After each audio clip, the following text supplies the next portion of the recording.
Assalamualaikum warahmatullahi wabarakatuh. Halo teman-teman, kembali lagi dengan saya Vivin Rindayati. Di pertemuan kedua kali ini kita akan membahas materi tentang model dan prinsip perkembangan kurikulum. Oke, langsung saja. Model pengembangan kurikulum dapat digunakan dalam pengembangan kurikulum. Pemilihan suatu model pengembangan kurikulum bukan saja didasarkan atas kelebihan dan kebaikan-kebaikannya, serta kemungkinan pencapaian hasil yang optimal, tetapi juga perlu disesuaikan dengan sistem pendidikan dan sistem pengelolaan pendidikan yang dianut serta model konsep pendidikan yang mana yang kita bisa gunakan. Nah, di sini ada 6 model pengembangan kurikulum, yaitu 1. Model administratif. 2. Model grassroots. 3. Model biocamps. 4. Model demonstrasi. 5. Model terbalik tabah. 6. Model Rogers. Oke, langsung saja. Yang pertama, model administratif, yaitu model administratif yang merupakan pola pengembangan kurikulum yang paling awal dan mungkin yang paling dikenal. Model grassroots. Model grassroots cenderung berlaku dalam sistem pendidikan kurikulumnya yang bersifat desentralisasi atau memberikan peluang terjadinya desentralisasi sebagian. 3. Model BUCamps. Model ini dikembangkan oleh GA BUCamp yang mencakup beberapa komponen yang paling penting dalam pengembangan kurikulum, yaitu menetapkan arena lingkup wilayah, menetapkan personalia, organisasi dan prosedur pengembangan kurikulum, implementasi kurikulum, dan evaluasi kurikulum. 4. Model demonstrasi. Model ini pada dasarnya bersifat grassroots. Model ini juga umumnya berskala kecil yang mencakup beberapa sekolah dan mencakup seluruh komponen kurikulum yang sifatnya menggantikan kurikulum yang ada. 5. Model terbalik, tabah model.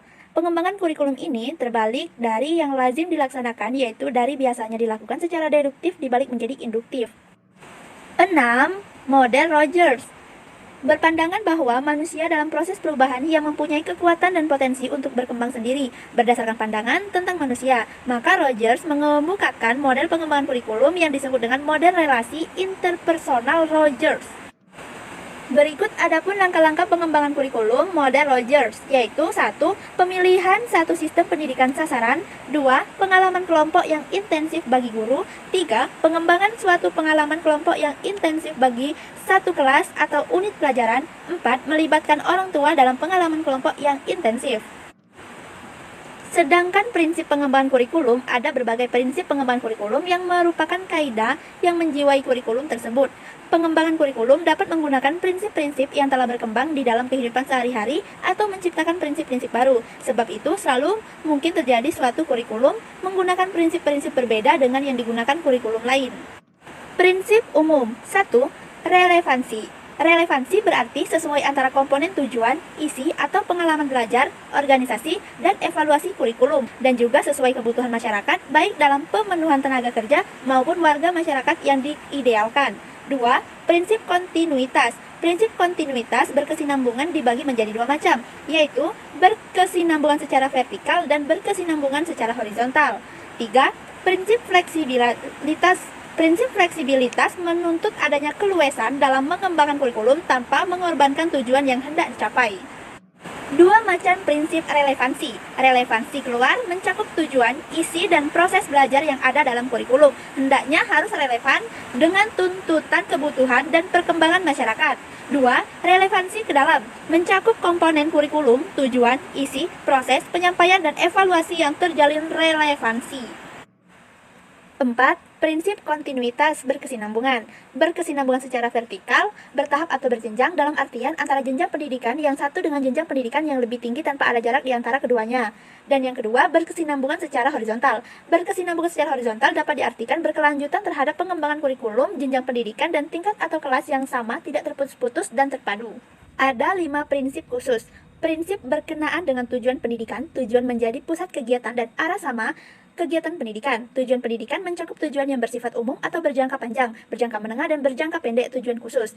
Prinsip berkenaan dengan isi pendidikan, memilih isi pendidikan sesuai dengan kebutuhan pendidikan yang telah ditentukan para perencanaan kurikulum.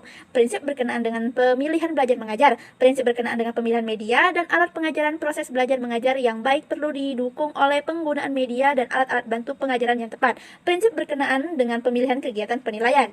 Penilaian merupakan bagian integral dari pengajaran integral dari pengajaran.